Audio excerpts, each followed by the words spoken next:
back to Inside Politics. Our guest today is Congressman Marsha Blackburn. Congressman, we talked about the select committee that you're chairing that's going to look into all matters, several different matters concerning the abortion issue and the abortion industry in this country. These could be very serious matters. Your committee does have subpoena power. Do you expect you're going to have to use your subpoena power to get some witnesses to come before you? We will seek to get the information, get the individuals coming in. What we have done with the Select Committee is take the work that was being done at the Government Oversight and Reform Committee, Chairman Chaffetz, and then Chairman Goodlatte at Judiciary, and Chairman Upton at Energy and Commerce, and we have brought it all under the umbrella at Energy and Commerce.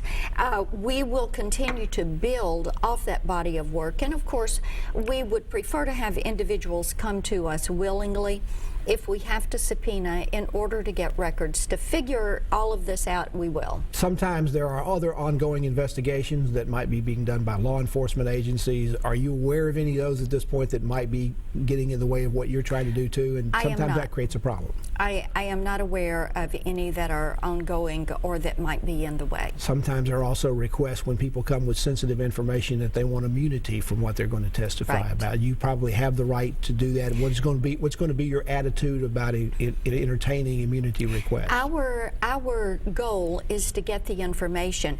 We have gone back to the NIH Reform Act, going back to 1988, and are following this forward to this present time, and what we're trying to do is figure out how this relationship between the abortion industry and the procurement industry has progressed, and then looking for those options where it may have run afoul of the law.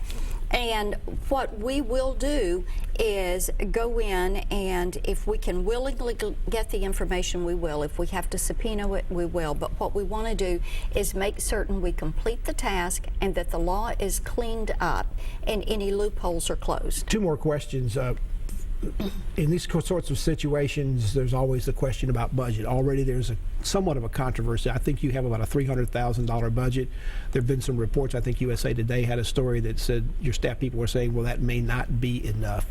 How much money do you think you're going to need to do this? Are you going to have to go back? And I'm not sure what the process is to get additional funds. We are working with the Speaker's office and the Leader's office to make certain that we utilize existing space and existing staff and budget, and that we're careful on that. We feel certain that the Speaker is going to make sure that we have the funds that are necessary for us to complete the task. Like I said, it's a short-term select committee, and we don't anticipate that we will go as long as the Benghazi committee, nor do we anticipate we're going to spend nearly as much as former Speaker Pelosi's Select Committee on Global Warming spent. One last question about the Planned Parenthood videos. There's a lot of controversy about whether they're accurate or not, whether they've been doctored. What is your thought? Do you believe they accurately portray what they show?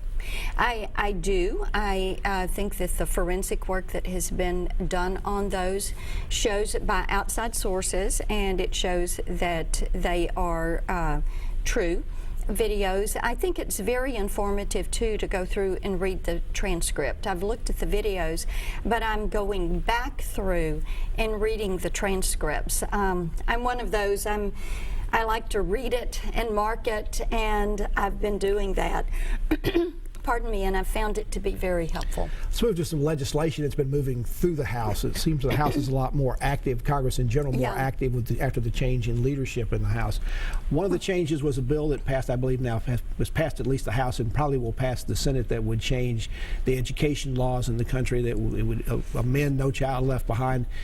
A lot of the push behind it, this is a compromise bill, but a lot of it has come from Senator Lamar Alexander. He's obviously for it, but you voted against the bill in the House. Yes, Why? I did. And I did vote against the bill.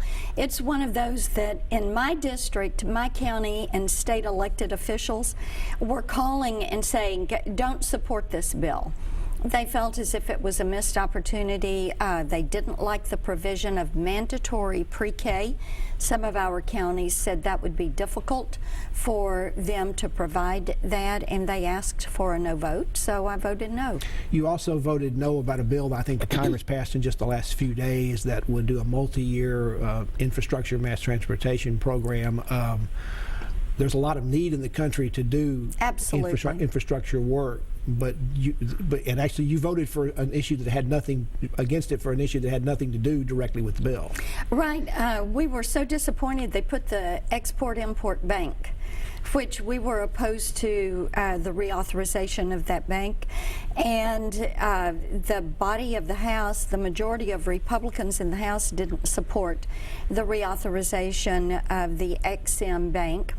I think that the Senate knew that that was going to be a trouble spot, so in order to get this done, they put it on the transportation bill, which then a district like mine, which opposes reauthorizing the Ex-Im Bank, I voted no on the bill and had worked on getting provisions into the transportation bill. It's so unfortunate. This is one of the reasons that you see people that are our constituents say repeatedly, we want Congress to deal with one issue at a time and not get into Christmas treeing these bills. They're tired of that. I am too. Let's take a break. Congressman Marsha Blackburn's our guest on Inside Politics. Back to continue her about many different things, including the 2016 presidential election right after this break.